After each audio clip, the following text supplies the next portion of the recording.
And welcome to Cooking with Al number 2. Now this is actually about 10 weeks down the track from when I did Cooking with Al number 1. I actually did film this before, but seem to have lost the tape, so can't edit it up. So here we are doing it again today. Since I first started, I've lost 22.5 kilos in 10 weeks, so about 14% of my entire body weight. And a lot of that's primarily through cooking well, eating well, hence, but also quite a lot of exercise as well, getting to the gym, and I've started going on fairly long walks as well, which is helping. So today we're going to do a chicken curry madras, or chicken madras curry. I've chicken pumpkin and bean curry, but I'm not putting the beans in. I've got this off taste.com.au, and cooking time's 26 minutes, prep's taken about, 5 or 10 minutes. So what we simply have is 1 onion, fairly finely chopped, 400 grams of diced tomatoes, 2 cloves of garlic, some tomato paste. We'll be using 1 tablespoon, some olive oil. We'll be using 3 teaspoons of Madras curry. If you want it a little bit hotter, you can increase that. 500 grams or 600 grams, 600 grams of butternut pumpkin. And I've got some chicken cut up here, about 400, I'm using about 480, 500 grams of chicken. Using the chicken breast and just cutting into small pieces. It'll be nice, sort of nice little mouthfuls. So that's about all the preparation. Then we'll have some also some spinach going in as the last thing to give it a little bit of green as well. So I'll get cracking, and I'll just squash up my garlic, and we'll get cracking with cooking Al number 2. So I'll be back in a minute. Okay, so I'm on my own, so I'm going to have to lean in and do this, but mainly I'll be looking at the pan anyway. So I've got myself a decent sized pan, and we'll get the gas going, and it says a medium to high heat. A little bit of olive oil. They also say you can use cooking spray, give that a good smattering. So I've got my first batch of chicken in, and it's just gone in. We're just going to brown that up. Just keep moving around so each of the sides of the small cuts of chicken get cooked or get browned.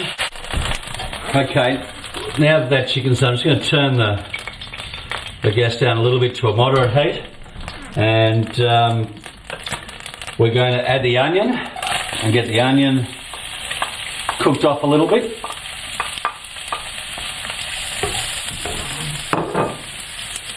And we'll give that probably just a couple of minutes, just to get a little bit of transparency. We don't want it to get brown or caramelised. I think that's the correct terms to be used anyway. So that'll soak up. If you need a little bit more oil, that's a good time to add it. So we'll just get that off, and we'll come back, put the garlic and also the curry powder into the combination, and we'll really start to get cooking, huh? Okay, so before I overcook the onion, we'll just get 2 cloves crushed garlic. I've got fairly small cloves today, so I've actually put 3 smaller ones in. As we're coming up the winter, it's a good time to get make sure garlic's in your diet. Stave off the winter colds here in the southern hemisphere. I've got some Madras curry powder, which is beautiful orangey colour, and 3 teaspoons. So you can probably add a little bit more if you want to make it have a little bit more heat in the curry, but I like it just like the recipe, and a tad for good luck. So the tad's always important, of course.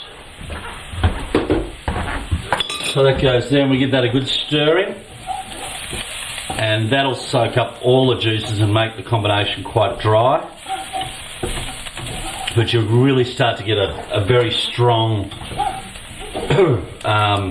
aroma a strong curry aroma, and it's just beautiful.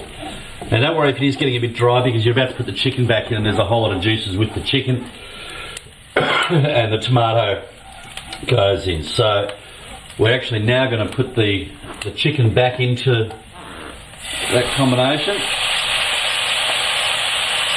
and you can hear that already, the juice is starting to bubble away. I'm just going to give that a really good mix in so that the onion garlic with the curry powder is totally coating all the chicken. And so they cook through together, I suppose. I mean, I'm no chef, but I assume this is a good thing to do. It doesn't sort of say it, but so give it a good mix through so it ends up looking quite wonderful like that. So the next thing we've got now is to add the pumpkin and a half a cup of water. So I've got the pumpkin here. This is chopped fairly large. I'd normally probably suggest about half that size in the smaller cubes. Why did I do it this way? Well, I just did. There's my half cup of water.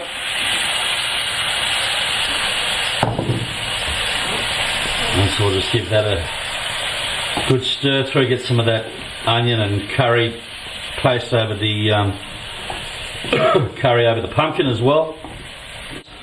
So I've got here diced tomatoes, just 1 can, which is 400 grams. That goes in. And the last piece, almost the last piece, is the tomato paste. And tomato paste, I need 1 tablespoon. I've got some little measuring things here. This is 1/3. So that's almost 1, so almost.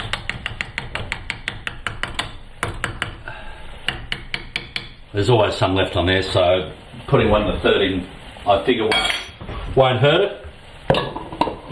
And then give all that a good stirring. So get it all well mixed and combined. And then we're going to let it cook for 8 to 10 minutes until that pumpkin gets nice and soft and everything's cooked really well through. And then the last step is to add some spinach, about 60 grams of spinach in, and the meal is complete. So it's a really simple dish to do in terms of prep time and in terms of cooking.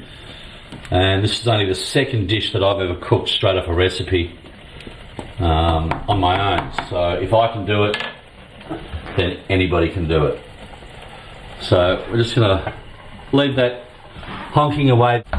Okay, this has been cooking down now for, it says 8 to 10 minutes in the recipe, but basically you really need the pumpkin to be a bit soft, so with these big chunks we've done this time, you can just push your way through it, so it's nice and so it's pretty much cooked. The last thing we'll do is wilt some spinach. There's 60 grams of baby spinach, so I'm just going to toss that across the top of it. Very technical culinary skill. Tap it out the bottom and just give that a good mix through as much as you can. Back on it. We'll just give it a couple of minutes now just to wilt the spinach, then we'll just mix the spinach through, and it's 4 servings. So I'll package them up. I'll probably have one now for lunch, package the other 3 up in the freezer, and take them to work and reheat it. It's a fantastic lunch.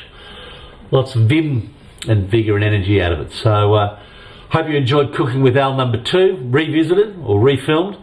Not sure who's doing number 5, possibly my sister Marlene, so we look forward to that soon. Thanks for joining us, and don't forget to visit savingalan.com and sign up to sponsor me in my efforts to lose weight.